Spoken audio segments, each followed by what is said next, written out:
Je crains fort que la France ne connaisse dans les semaines et les mois qui viennent une véritable explosion sociale, peut-être même un début de révolution comparable à ce qui se passe au Guatemala où le peuple a quasiment investi le Parlement, a tout brûlé, etc.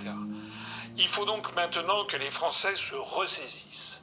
Quand j'ai vu M. Macron, à un moment j'ai coupé le son et j'avais le sentiment, je ne sais pas si vous avez vu, il avait les yeux exorbités, il regardait comme ça, avec ce regard un peu étrange. À un moment j'ai pensé au serpent K, vous savez, dans le livre de la jungle version Walt Disney. C'est-à-dire que j'ai vu quelqu'un qui, me semble-t-il, était là pour essayer de placer les Français sous hypnose. Aie confiance, crois en moi. Je conjure mes compatriotes de se réveiller, de se repolitiser, de reprendre le destin de la France en main, parce que M. Macron n'est absolument pas là pour régler les problèmes de la Covid-19.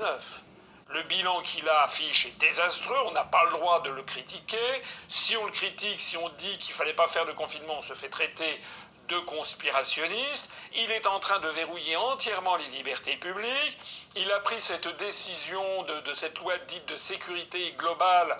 On pourrait en parler longuement, mais force est de constater que ça ne passe pas dans l'opinion publique. Voilà.